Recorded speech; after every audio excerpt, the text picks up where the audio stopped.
you can look and be like, I can't do it. Right. And that doesn't just come with that overtime. Sometimes you've got to look at your boss and be like, hey, look, I'm not trying to shorthand you. I'm not trying to do anybody dirty or make somebody else have to cover for Right. me. But look, my kid's got this game. That's, Right. I got to be there. Right. Or, hey, I've tried to cover this. I can't get it covered. You've got to make it a normal thing to have conversations with the people who are in control of the schedule so that you can take a mental health Right. day. That is not a weak thing. I'm going to tell y'all right now. The person that came out and said if a guy needs a day off to get his mind right, that's just a weak individual. That dude was an idiot Right. because you got to. Well, I'll say this from a.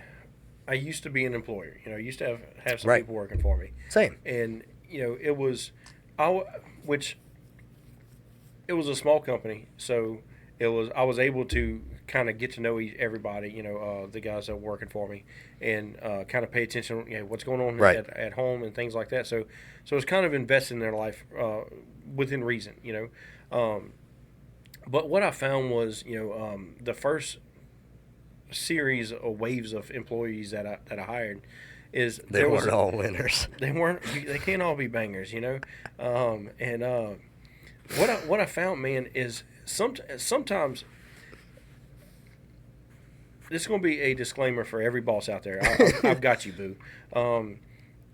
If you can't make it to work, just say you can't make it to work. Right. We don't need it. You don't need an excuse. You don't have to go kill your grandma. And for those of you who don't understand that expression, He doesn't actually mean kill your grandma. don't actually mean go murder your Please grandma. don't kill grandma. Or now. Oh, I'm sorry. Now we got to bleep murder out twice now.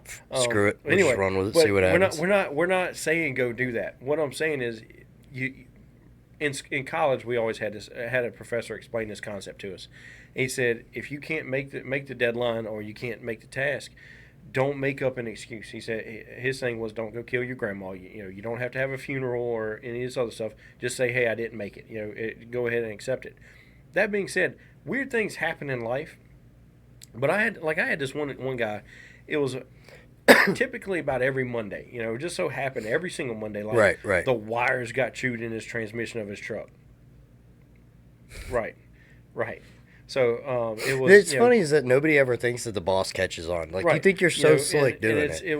it was always like the weirdest thing. Like he had COVID Sunday night, but come Tuesday morning he was going to be good. I'm like, that's not how that disease works. Right. I don't think you're paying attention. And so it was always weird things like that where I'm like, dude, I know you're lying to me. I know that it's just because you went partying this weekend, Right. and Sunday you were still not feeling it. So Monday you're out. I get it. Not happy about it, and we're going to address it in the future. But Right. but just stop making up all the excuses. But I feel like if you could take and have a relationship with your supervisor, a professional one, Professional. where you just go when you see your boss, hey, what's up, boss? And Yeah. talk to him for a minute. I'm not condoning brown nosing. Do not be that guy. No. If Nope. you are that guy, stop being that guy. Because But- everybody knows you're that guy. Right, everybody, you're not fooling anybody. Nobody. But it's one of the things where if you could hey, how's it going or whatever, and you just have 5 minutes, have a conversation with them, let them know what's going on in your life, ask them what's going on in theirs. I promise you, your boss is more stressed out than you. Oh, yeah. I guarantee you. That's why he's bald. And all we're telling you to do is just normalize to the point that the boss knows every day. Mike's gonna come up to me and Mike's gonna go, "Hey boss, how you been? How was the family this weekend? How was whatever? What you got going on?" You're not brown nosing. You're not going, "Hey, what can I do to get better? What can I do?" All you're doing is building a communicative relationship with your boss, Right. so that the day you have a problem, you can go to that boss because now he's going to wonder the day you don't come talk to him. Right. And he's going to come find you and be like, "Mike, why didn't you come say hi to me today? You something up?" He's going to know. Right. And that's your opportunity to be like, "Look, this is where I'm at. Either A, I need a mental health day. B, I'm stressed out of finances. Hey, wife's nagging me about working too much. Kids got games coming up or whatever the case may be. This is your door. This is your opportunity to have some honest, open conversation Right. and be real with your boss. It will alleviate some of the stress at work too. Right, You right. know, because I know that one of the things that I can't stand is when you got the same people calling in sick every single day, Right. or Oh. every other week. Where it's like, bro, if you work one solid week in the year, we'll be surprised. Yeah, everybody. because I can't see like super hospital patients don't get sick that often. Right, right. And so The hypochondriac doesn't even know what ailment right. you got. And so it's one of the things where I think that we go from one end of the spectrum to the other. You got guys who never show up to work, and you got guys who are just always there. And I don't think each one of them has their spot. Like, hey, taking a day off has its spot, but Right. you can't overdo it. The same thing with overtime is, it's got its point or it's got Right. its purpose, and it helps out. I know there have been weeks and there have been bills that would not have been able to pay had I not worked overtime. Right. So I'm telling you, I understand it, but at the same time, you don't get those days back. Right. And for me, I was working out of town. I'd stay gone a week. Sometimes 2 weeks in a row, and I've got a toddler at the house. Yeah. That's the most influence. And granted, I've got a great relationship with my son. He loves me to death, and been there as much as I possibly could. But I sacrificed a year of my life working out of town and doing all this work, trying to get ahead, and it wound up not amounting to anything. Right. The business failed, and everything else, and it was like, all right, well, the promises that I made, hey, I'm doing this for us, it'll be better, and all this other stuff, that went out the window. And so Right. now it's in a not rebuilding phase, but now had to take a step back.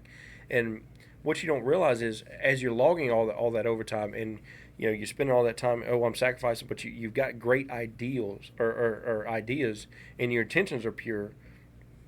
Life is going to happen too. Exactly. The unexpected. Right. And so you gotta understand that, hey, there's a lot that you can't control, and if you don't realize that, then you'll suck yourself into something that you won't be able to recover from. Right. And that's why we see, we got a lot of friends who, they were doing great, and then they just go off the deep end because the stress amounts to too much.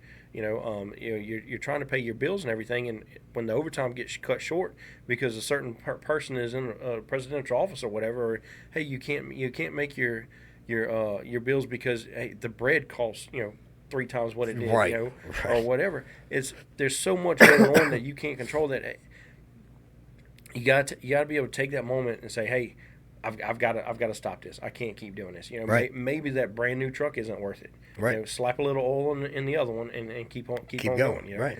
And that's and we talk about it, and it kind of dials back into like my whole bout with pneumonia. I worked at one company, like I said, a little over 3 years, and took one sick day. Right. in 3 years, and I was bad. I ended up having COVID, and it really didn't affect me, but I wasn't 100%. And I remember taking a Thursday off. I lie, I took a Wednesday off, and Wednesday night I wasn't any better. I'd taken the cough medicine and everything else. Hadn't been gone to the hospital or anything, and I remember this was 5 years ago because that's when I went to the doctor. I remember that Wednesday night messaging the boss and being like, hey, man, I'm still not 100%. And the response I got was, have a doctor's note and send me a Right. picture of it, or I'll see your ass at work tomorrow. Right. And I was like, are you kidding me? 3 years. I've never taken a day off that I wasn't told to take off. And the one time in my career that I'm telling you 2 days in a row, like, I'm not good, and you're telling me doctor's note or be at work or don't have a job. Right. So, of course, show up, and other supervisors who, thank God, were higher up than that one, was like, hey, go to the hospital right now. You're not okay. You don't look good. You don't sound good. This is not the 100% guy that I'm used to. Go to the doctor right now. And now, working where I work now, I remember just calling my boss like, hey, I'm not feeling 100%. I'm going to go get checked out. I'm just giving you a heads up in case something crazy happens. But because you don't want your boss to be last minute trying to find somebody to cover your shift. And my boss was like, no. You take the day off. Right. And I will get you covered. I've got your back. And if it ends up being worse, I got you tomorrow too. And that's the reality of having open conversations with your bosses, because I have a good relationship with my boss now that I can call him up and joke with him. He can call me up when I screw up and say, hey, you're an idiot. You screwed this up. Right. And he can call me up when I do a good job and say, hey, man, you banged this one out of the park. This was awesome. But now I know I'm in a good spot where I can say, hey, I'm not feeling 100%. And he knows, even though I haven't even worked for him for a year yet, he knows, like, I'm going to show up. I'm going to do everything in my power to be there, and may not always be 100%, may not be the best job I can do, but I'm going to show up and I'm going to handle my job. But he's also a dad. He's also, home life and everything else. And he supports that. And he's, a good boss for all expensive terms. That's a nice thing I'll ever say about you since you're not going to watch this podcast episode. But it's the difference in knowing where you're valued at. Right. And it's the same thing with relationships. If you're not getting the value at home with a significant other, it's time for a new, evaluation of where you're at. Same thing with your job. If you can't build a good relationship with your boss to the point that you can look at that guy or girl and say, I got to take a day. I got to take a day to myself, or I got to take a day to the family. It's time to reevaluate how you're doing things. Well, I think it's a fair, like you mentioned value. Every guy that I've ever talked to about it, has always said, hey, a little compliment would be nice every now and then. Right. Like we always we don't mind receiving value, or not at all. attention, Yeah. or things like that, and if you go at home, or if you go home and you don't feel like you're valued at home, right? That's going to make you not want to go home. Right. So in the same sense, like that makes sense to us. It's a very simple philosophy. It's not all that scientific. But on the flip side of that, if when you come home your wife doesn't feel valued by you, right, or your kids don't feel valued by you, they're not going to want to be around you. That's just common sense. So, I know a lot of guys, they complain, oh, my son's I'm going to be home. He's going to be playing video games or whatever. Right. Okay, well, go find a way to, to 110% get into his life. Right. And it's not hard to pick up a video game controller and Right. share interests with your child. And at the same time, like I did with my son today, it was, hey, man, we have stuff around this house we've got to get done. Right. So today, it's not just you're going to follow daddy around and pick up all the trash or pick this up or whatever. It's, hey, we're going to use this Sawzall. Get over here. I'm going to show you how this Sawzall works. Number one, I'm going to show you how it's going to kick back. I'm going to show you how, you got to use it correctly. Here's a machete. He's 8 years old. All right, don't come at me, Facebook. He's 8. Here's a machete. Number one, let's go over some safety rules. I'm going to take the time out of my day. Don't hit your leg. Right. Don't hit your sister. I'm going to show him how to use these things and take time to get him to a point that when he's a dad, he can take his son outside or his daughter outside, and he can show them the things I'm showing them. But we have to share that investment. You have to realize as dads, we have got to stop looking at them as just children. You've got to start treating them like one day, God willing, they're going to be adults and they're going to be dads, or your child is going to grow up like we have in that thought process that daddy's got to work. Daddy can't do this. Daddy can't be that. Daddy can't tell you he's having a hard time, or daddy doesn't want to live anymore, or daddy doesn't want to do whatever anymore because life sucks. We've got to normalize these conversations. And if you guys have not picked up on it yet by episode, I think we're on 15 or 16 now. We're up there somewhere. If we're definitely in season 2. 17. We're definitely in season 2. Just heads up. If you haven't picked up on it by now, we are telling you, normalize conversation.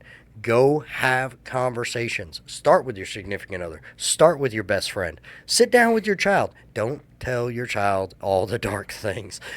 Talk to them. Let them know that you're a person that they can rely on. Because I'm telling you right now, I love my father to death. When my life gets hard, I don't call my father. I don't. Because I know that he is not geared to have that open conversation with me. But we've got to start to normalize it. You want your kids to come talk to you? Go talk to your kids.